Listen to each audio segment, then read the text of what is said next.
ইসলামী আন্দোলন বাংলাদেশ তাদের হয়তোবা ক্ষতির পাল্লাটা একটু বেশি হবে, কারণ ওনারা হয়তোবা জামায়াতের সাথে যদি জোটে থাকতো হয়তোবা বেশ কয়েকটা আসন হয়তোবা ওনারা পেতে পারতেন, কিন্তু কিন্তু এখন চলে যাওয়াতে আমার মনে হয় যে ওনারা হয়তো বেশি ক্ষতি হবেন। ডেফিনেটলি এখানে আমি তো আগেই বলেছি যে সমষ্টিগতভাবে যদি তারা 11 দলটা যদি একসাথে যদি করতে পারতো, তাহলে জামাত সমর্থিত যে জোট, সেই জোট থেকে অবশ্যই আরো বেশ কয়েকটা আসন তারা হয়তোবা পেতে পারতেন সমষ্টিগতভাবে। ইসলামী আন্দোলন বাংলাদেশ তারা যদি জোটবদ্ধ ভাবে যদি মানে ভোটে অংশগ্রহণ করত, তাহলে ডেফিনেটলি তারা এটার থেকে একটা বেনিফিশিয়ারি পেত। আমি যদি তর্কের খাতিরে যদি ধরেই নেই, ওনারা যদি আগে যদি 100টা ভোট পেতেন, হয়তো জোটবদ্ধ ভাবে গেলে হয়তো সেখানে 200-250 ভোট পেতে পারতেন, এরকম একটা পার্সেন্টেজ ওনাদের হয়তো ছিল। আমি সিট না, আমি কিন্তু আসন মানে ভোটের সংখ্যা জাস্ট উদাহরণ হিসেবে। জোটে 10টা দল নিয়ে তারা অলরেডি যে আসন বন্টন করলেন, প্রায় আমি যদি ভুল না করে থাকি আসনগুলো বন্টন করেছেন। জামায়াত ইসলামী এনসিপি কে দিয়েছেন 30টা, বাংলাদেশ খেলাফত মজলিসকে দিয়েছেন 10টা, খেলাফত মজলিসকে দিয়েছেন 10টা, এবি পার্টি 3টা, এলডিপি 7টা, আর নিজামাত ইসলামী 2টা এবং বিডিপি হচ্ছে 2টা। কিন্তু এখানে এখন উল্লেখযোগ্য বিষয় হচ্ছে যে আরেকটা বড় স্টেক হোল্ডার এই জোটের, যেটা আমরা সোফা দেখে এসেছি, যে ইসলামী আন্দোলন বাংলাদেশ, যেটা চরমনাই পীর, ওনাদের অংশগ্রহণটা এখানে এই জোটে ছিল, কিন্তু আসন সমঝোতা না হওয়ার কারণে, কিংবা ওনাদের আন্ডারস্ট্যান্ডিং, কিংবা ওনাদের যে মতাদর্শ, কিংবা ওনাদের যে চাওয়া পাওয়া দিন শেষে সেগুলো হয়তোবা একই সূত্রে না আসাতে বা একই বিন্দুতে না আসার কারণে ওনারা এই জোটে এখন পর্যন্ত ওনারা এই জোটে আসেননি, কিংবা এই জোটে এখনো আমরা যতটুকু দলীয় স্ট্যান্ড জানি যে হোপ এখনো আছে, জামায়াত এখন এক্সপেক্ট করছে হয়তোবা আলোচনার মাধ্যমে সমঝোতা হতে পারে, আসেন নাই। অর্থাৎ তারা যেই পরিমাণ আসন চেয়েছেন 80 থেকে 100টা, ইভেন আরো কিছু লিখিত কিছু দাবি দাওয়া দিয়েছিলেন যে আমাদেরকে এটা দিতে হবে, এটা দিতে হবে, মন্ত্রিত্ব থেকে শুরু করে এই ধরনের কিছু কিছু টার্মস এন্ড কন্ডিশন দিয়ে হয়তোবা সমঝোতার ব্যাপারটা আসাতেই হয়তোবা এইখানে কিন্তু ওনাদের যে জোটের যে আসা না আসা, সেই জায়গাটা কিন্তু মানে ঝুলে গেল। কিন্তু এখন এটার জন্য যদি আমি এখন লাভ ক্ষতির হিসাবে যাই, আপনার যে প্রশ্ন ছিল যে লাভ ক্ষতি বা কে বেনিফিশিয়ারি হবে না হবে, ডেফিনেটলি আমি মনে করি যে ইসলামী আন্দোলন বাংলাদেশ তারা যদি জোটবদ্ধ ভাবে যদি মানে ভোটে অংশগ্রহণ করত, তাহলে ডেফিনেটলি তারা এটার থেকে একটা বেনিফিশিয়ারি পেত। আমি যদি তর্কের খাতিরে যদি ধরেই নেই, ওনারা যদি আগে যদি 100টা ভোট পেতেন, হয়তো জোটবদ্ধ ভাবে গেলে হয়তো সেখানে 200-250 ভোট পেতে পারতেন, এরকম একটা পার্সেন্টেজ ওনাদের হয়তো ছিল। আমি সিট না, আমি কিন্তু আসন মানে ভোটের সংখ্যা জাস্ট উদাহরণ হিসেবে বলছি। কিন্তু এখন যদি ওনারা কোনো কারণে যদি শেষ পর্যন্ত যদি এই সমঝোতায় 12 দলীয় জোটে যদি না আসে, তাহলে এটার মূলত লুজার 11 দলীয় জোট, মোট 11 11।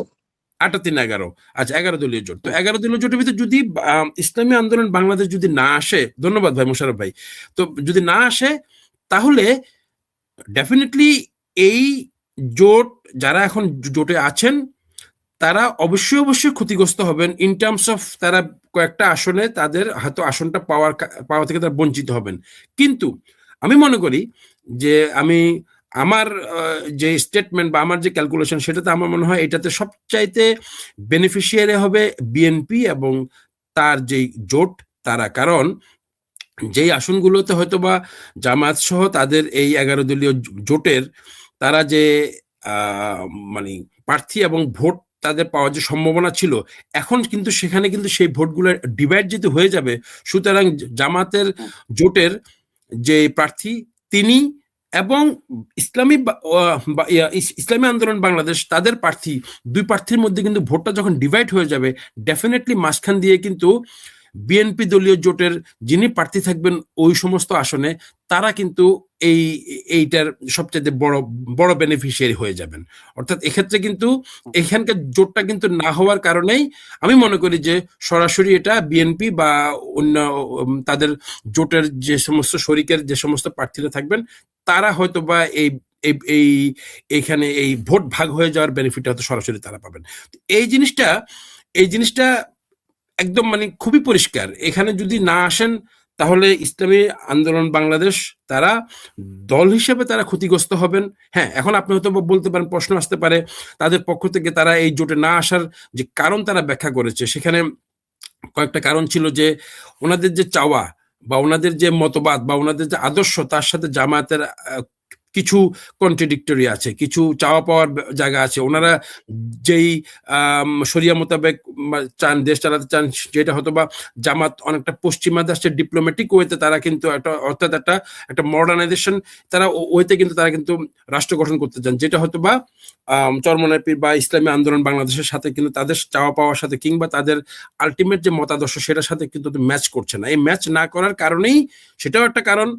কিন্তু আমি মনে করি যে সবচাইতে বড় কারণ হচ্ছে, যতই আমরা কিন্তু আমাদের রাজনৈতিক মতাদর্শ যতই হোক না কেন, আমরা কিন্তু অতীতে দেখেছি আজকে জামাত ভিন্নভাবে কিন্তু ইলেকশন করছে, এই বিএনপিকেও কিন্তু জামাতের সাথে আমরা জোটবদ্ধ হতে দেখেছি, জামাতকে আওয়ামী লীগের সাথে জোটবদ্ধ হতে দেখেছি, জাতীয় পার্টির সাথেও জামাতকে জোটবদ্ধ হতে দেখেছি। সুতরাং আমরা যদি এই জিনিসটাকে আমি দূরে ঠেলে দিচ্ছি এ কারণেই, কারণ আমাদের দেশের রাজনীতির যে কালচার যে প্রচলিত, সেখানে কিন্তু আদর্শিক জোট আমরা কখনো দেখিনি। আমরা কিন্তু ভোটের জোট দেখেছি, আমরা কিন্তু স্বার্থের জোট দেখেছি, আমরা কিন্তু দলের বা দেশের আদর্শিক, দেশের মানুষের জন্য বা ন্যায় নীতি, আমি আমার চাওয়া অর্থাৎ ভালো কোনো মতাদর্শের জন্য আমি একই মতাদর্শের হলেই শুধু জোট করব, ভিন্ন মতাদর্শের হলে যে আমি জোট করব না, এই ধরনের রাজনীতি কিন্তু আমরা দেখি নাই।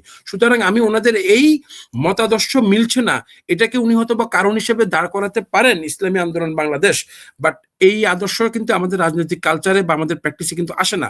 একটাই মাত্র কারণ আমার কাছে মনে হয়েছে, সেটা হচ্ছে গিয়ে ওনারা আসন বন্টনের, আসন চাওয়ায় ওনাদের মনোপুত কিংবা ওনাদের যতটুকু চাওয়ার ছিল অতটুকু ওনারা পান নাই। আমি যতটুকু জানি আনঅফিসিয়াল ওনারা 80-100টার মতো আসন চেয়েছেন, বাট এই কটা আসন তো আর জামাত ইসলামের বা ওনাদের জোটের কাছ থেকে হয়তো বা ওনারা হয়তো পাওয়ার মতো না। সুতরাং তাদের চাওয়া পাওয়ার জায়গায় ফারাক হয়েছে বলেই কিন্তু এই আন্দোলনে বা এই জোটের সাথে বা এই একসাথে পথ চলাতে তারা হয়তো বা অনাগ্রহ প্রকাশ করেছেন। এবং ইতিমধ্যে তারা কিন্তু অলরেডি কিন্তু প্রকাশ করেছে যে তারা 268টা আসনে একক প্রার্থী তারা দেবেন, তাদের দলীয় একক প্রার্থী দেবেন 268টা আসনে।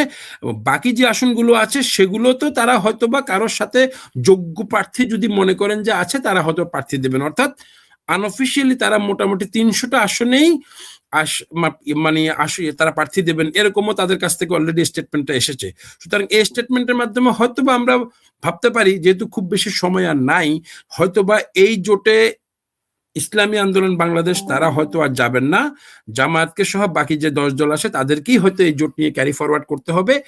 এই জোট ক্যারি ফরওয়ার্ড যদি হয়ে থাকে, তাহলে বেনিফিশিয়ারি সম্পূর্ণভাবে হবে বিএনপি এবং তাদের যে জোটের যে প্রার্থী থাকবেন তারা, এবং লুজার হয়ে যাবে 10 দলীয় জোট, এবং ইসলামী আন্দোলন বাংলাদেশ তারা এককভাবে দল হিসেবেও তারা কিন্তু লুজার হবেন। কিন্তু দিন শেষে কিন্তু আমরা কিন্তু সেই আমি একটা একটু বলি যে ইসলামী আন্দোলন বাংলাদেশ এককভাবে 143টা আসনে এক গ্রেডে রয়েছেন, যেটা মুফতি ফয়জুল করিম সাহেব উনি একটা বক্তব্যে বলেছিলেন।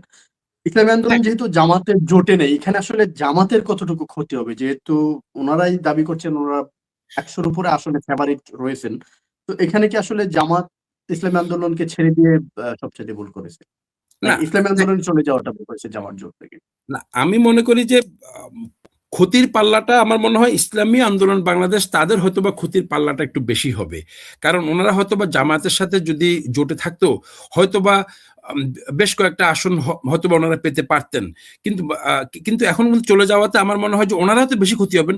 ডেফিনেটলি এখানে আমি তো আগেই বলেছি যে সমষ্টিগতভাবে যদি তারা 11 দলটা যদি একসাথে যদি করতে পারতো, তাহলে জামাত সমর্থিত যে জোট, সেই জোট থেকে অবশ্যই আরো বেশ কয়েকটা আসন তারা হয়তোবা পেতে পারতেন সমষ্টিগতভাবে।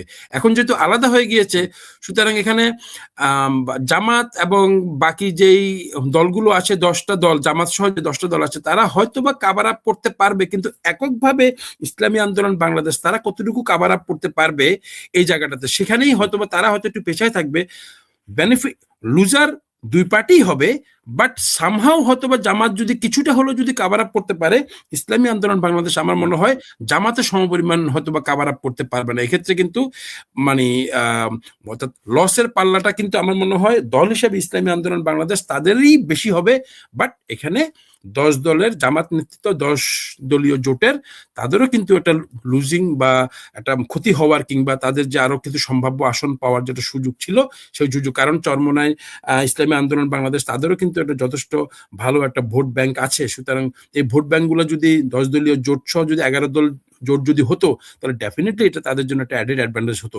তো এখানে দুই দলেরই লুজিং আছে, আমি আবার বলছি দুই দলেরই লুজিং আছে। একক দল হিসেবে ইসলামী আন্দোলন বাংলাদেশ তারা হবে একটু লুজার বেশি, কারণ এতে করে তারা হয়তো বেশি কিছু আসন পেতে পারতো। বাট এখন যেহেতু জোটে নাই, আমার মনে হয় তারা অনেক অনেক কয়টা ভোট পায় আদৌ, অর্থাৎ এককভাবে প্রার্থী বিজয়ী হয়ে আসন আসতে পারবেন কিনা সেটা হয়তোবা আমি সন্দেহ পোষণ করছি। হয়তোবা জামাত 10 দলীয় জোট হিসেবে এই জায়গাতে হয়তো কিছুটা তারা ব্যাকআপ নিয়ে নিতে পারবে, কাভার আপ করতে পারবে, যেটা হয়তো ইসলামী আন্দোলন বাংলাদেশের জন্য হবে না। কিন্তু এই সুযোগটা মাঝখান দিয়ে আমার মনে হয় সবচাইতে ভালো লাভবান হবেন বিএনপি দলীয় যে জোট, তারা হয়তো বা এই ভাগাভাগির কারণে ডিভাইড অ্যান্ড রুল, ডিভাইড হয়ে যাওয়ার মাধ্যমে তারা হয়তো মাঝখান থেকে হয়তো বা বেনিফিশিয়ারি হতে পারেন বলে মনির ভাই আমি মনে করছি।